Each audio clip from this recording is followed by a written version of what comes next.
तो देश की बहस में हम बात कर रहे हैं कि पाकिस्तान एक बार फिर घाटी को लाल करने की कोशिश क्यों कर रहा है। आज दो टीचरों का आई कार्ड देखकर टीआरएफ के आतंकवादी जो आईएसआई के पिट्ठू हैं, उन्होंने दो टीचर्स, एक प्रिंसिपल और एक टीचर जो कश्मीरी पंडित था, जो एक सिख बहन थी, उनको गोली मार दी। इसी पर बात करने के लिए मेरे साथ कई सारे खास मेहमान जुड़े हुए हैं। मेरे साथ भारतीय जनता पार्टी के राष्ट्रीय प्रवक्ता आरपी सिंह साहब हैं, मेरे साथ जाने माने एनालिस्ट और कश्मीरी पंडित सुशील पंडित जी जुड़े हुए हैं, मेरे साथ आरजू काजमी पाकिस्तान की पत्रकार जुड़ी हुई हैं, मेरे साथ मायद अली साहब जुड़े हुए हैं जो कि पाकिस्तान के डिफेंस एनालिस्ट हैं, मेरे साथ आरिफ अब्बासी साहब जुड़े हुए हैं जो कि डिप्टी जनरल सेक्रेटरी हैं पाकिस्तान तहरीक इंसाफ यानी जो इमरान खान की पार्टी है उसके। लेकिन सबसे पहले नजीम खान, मेरे एक दर्शक गाजियाबाद से। नजीम, क्या कहना चाहेंगे आज श्रीनगर में जो कुछ हुआ उस पर?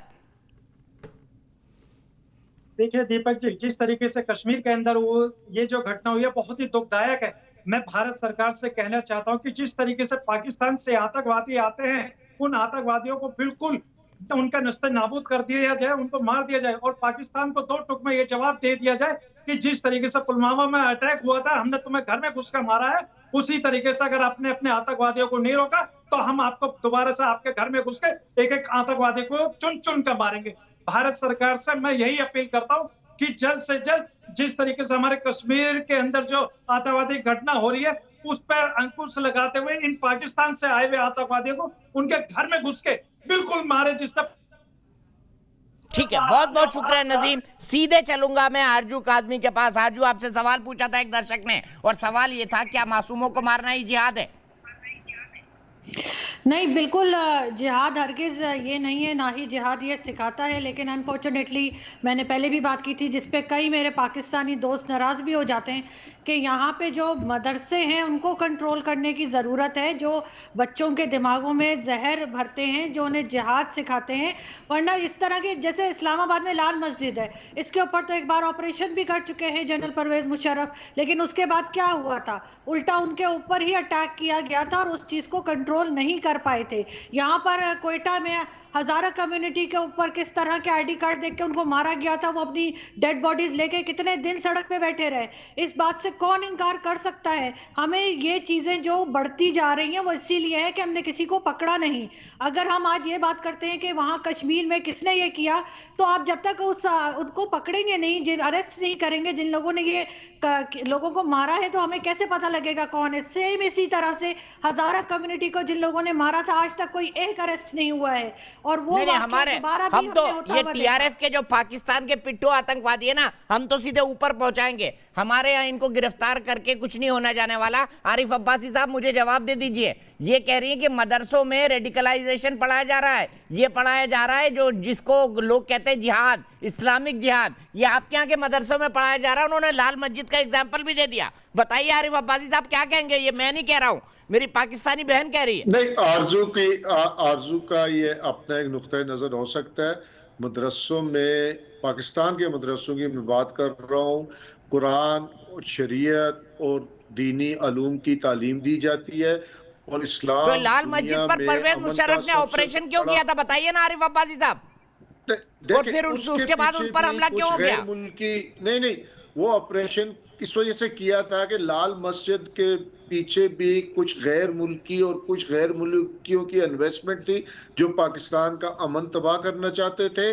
और हमें इतना पता है कि पाकिस्तान के किन किन एरियाज में गैर मुल्की फंडिंग हो रही है, गैर मुल्की एजेंडे के तहत वहाँ लोगों को हायर किया जा रहा है। तो हम तो कभी किसी पे इल्जाम नहीं लगाते जब तक हम अपनी इंक्वायरी में कंप्लीट कर लें, जब तक हम जिनके देश में नोबेल पीस प्राइज का क्लेमेंट ओसामा बिन लादेन मिले और उसको मारा जाए, उसके बारे में क्या कहा जा सकता है? उस मुल्क की बेचारगी के बारे में क्या कहा जा सकता है जहां पर ओसामा बिन लादेन मिले? दुनिया का सबसे बड़ा आतंकवादी। आरिफ साहब, ये भी बता दीजिए जरा, ओसामा बिन लादेन को आप नोबेल पीस प्राइज दिलवाने वाले थे ना, एबटाबाद में रखकर दिलवाने वाले थे नहीं? लादेन किसने बनाया?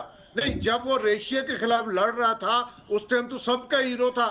जब वो उसी अपने हक के लिए लड़ा, किसी और के खिलाफ वो दहशतगर्द हो गया, अपने शहीद। ये बात हुई शहीद आजम Osama bin Laden. Arif Abbasi साहब और इमरान खान के लिए आरपी सिंह साहब क्या बोलेंगे? शहीद आजम ओसामा बिन लादेन पाकिस्तान के शहीद आजम ओसामा बिन लादेन, आरिफ साहब के मुंह से निकल रहा है ये सब। ओसामा बिन लादेन को दहशतगर्द किसने बनाया, उसके पीछे किसने पूरी दुनिया से लोगों को भर्ती करके कौन अफगानिस्तान लेके आया जब रशिया के खिलाफ जंग हो रही थी, या मीठा मीठा आपा कड़वा कड़वा थू, ये उन लोगों से पूछना चाहिए। अरे क्यों डॉलर ले लेके ओसामा बिन लादेन के चेले चपाटियों पर आप बम बरसा रहे थे, वॉर ऑन टेरर पे, फिर क्यों ओसामा को छिपा के रखा था? आरपी सिंह साहब क्या कहेंगे इस पर? आरिफ साहब रुक जाइए अब आप। ये फिर उनका कसूर है कि उन्होंने क्यों पहले उसको दहशतगर्द बनाया। मुझे हंसी आती है इनकी सोच पर कि ये ओसामा बिन लादेन को खुदा मानते हैं, ये मानते हैं कि वो खुदा का कोई भेजा हुआ पैगंबर था, ये वो मानते हैं। और दुनिया भर में कोई भी ऐसा आदमी नहीं है जो उसको टेररिस्ट नहीं मानता, सिर्फ यही है। और ये इसलिए दिक्कत है इनके। मैंने जो शुरू में कहा था कि आतंक की कहीं भी घटना होती है उसके तार पाकिस्तान में पाए जाते हैं, ये बात स्पष्ट होनी चाहिए। वो ओसामा बिन लादेन हो या वो कोई और हो, सबके सब वहीं पाए जाते हैं। और ये जब तक अपने आतंक नहीं खत्म करेंगे ये अपना भी नुकसान करेंगे। मेरी बात नोट कर लेना, ये 2-3 साल का और खेल है, इससे ज्यादा चलने वाला नहीं है। आप अभी ग्रे लिस्ट है, ब्लैक लिस्ट पे जाएंगे और जिस दिन आप ब्लैक लिस्ट में जाएंगे उस दिन आपके लोग आपको चुन चुनकर पकड़ेंगे, आप जैसे लोगों को चुन चुनकर पकड़ेंगे और आपसे जवाब मांगेंगे कि आपने ये आतंक का जहर पाकिस्तान में क्यों घोला। ये लोग आपसे जवाब मांगेंगे, आपने इस्लाम के नाम पर पाकिस्तान को आतंक के तरफ क्यों धकेला। ये लोग आपसे जवाब मांगेंगे आपसे। मेरी बात नोट कर लेना, आपकी जनरेशन, आने वाली जनरेशन आपको माफ नहीं करेगी। आपकी जनरेशन आने वाली आपसे घृणा करेगी। They will hate you for this। ठीक है, मायद अली साहब के पास चलता हूँ। मायद अली साहब, आप भी इमरान खान की तरह ओसामा बिन लादेन को मार्टर मानते हैं? नो, नहीं मानता मैं उसको मार्टर। आरिफ साहब सुन लीजिए। मैं उसको इसलिए नहीं मानता कि मेरी नज़र में जिहाद जो है इस तरह नहीं किया जाता जिस तरह किया जा रहा था।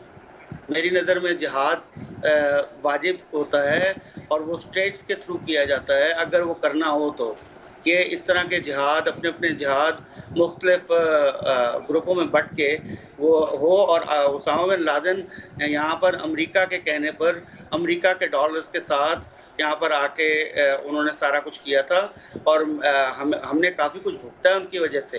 तो मार्टर हैं या नहीं है वो तो अल्लाह बेहतर जानता है, मैं नहीं मानता। मैं उनको मतलब समझता हूँ कि ये जो कुछ उन्होंने किया वो बिल्कुल सही मायद साहब, अमेरिका के डॉलर लेकर आप भी तो तालिबान पर बम बरसा रहे थे 20 साल, 2001 से 2021 तक।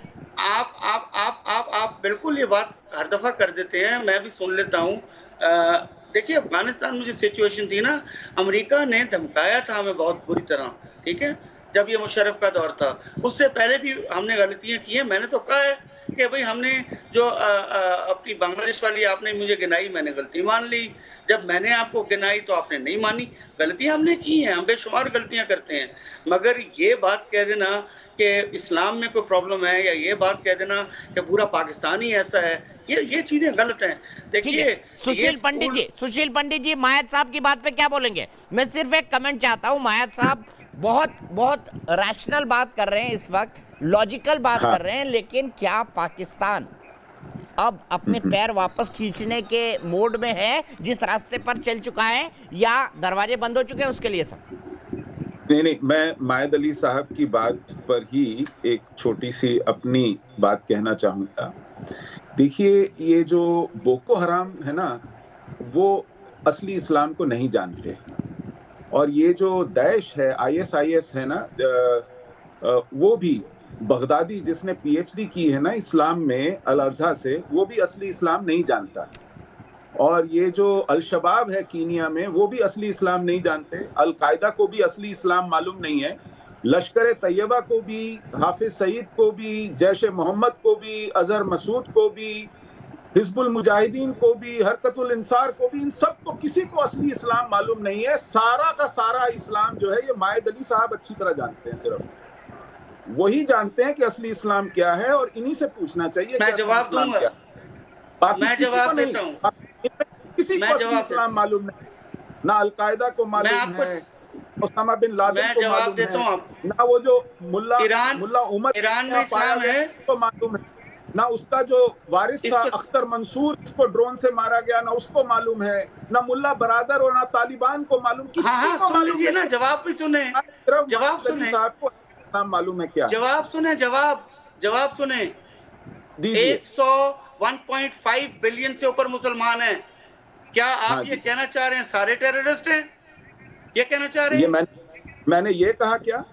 मैंने ये कहा क्या? यही कह रहे हैं ना मैंने क्या कहा? मैं तो आपको सुना ना, आपने जिन लोगों के नाम लिए ना, अगर आपने जिन लोगों के नाम सुन ले है, मेरी बात सुन ले ना, अब आप मेरी बात सुनिए, अब आप मेरी बात सुनिए ना, आपने कर ली, आपने जिन लोगों के नाम लिए हैं ना और जिनके ताने वाने मिलाए हैं, जरा आराम से बैठ के ना देखिए कि कहाँ जाते हैं रूट्स, तब आपको समझ में। मैं यहीं पर रुकूंगा, लेकिन मायद अली साहब अगली बार सुशील पंडित जी ने जो सवाल पूछा है और मैंने जो बात कही है, मैं चलते चलते सिर्फ यही कहना चाहूंगा, जो सबसे ज्यादा पॉपुलर है पूरी दुनिया में ये शब्द, कोई अंग्रेजी में बोलता है, कोई इंग्लिश में बोलता है, कोई दूसरी लैंग्वेज में बोलता है, वो ये है कि हर मुसलमान आतंकवादी नहीं होता है, लेकिन हर आतंकवादी मुसलमान क्यों होता है। फिलहाल एक ब्रेक। आपने देखा ज्यादातर लोग 98% लोग मानते हैं कि नए कश्मीर की शांति पाकिस्तान भंग करना चाहता है। फिलहाल एक ब्रेक, लेकिन न्यूज नेशन पर खबरों का सिलसिला लगातार जारी है।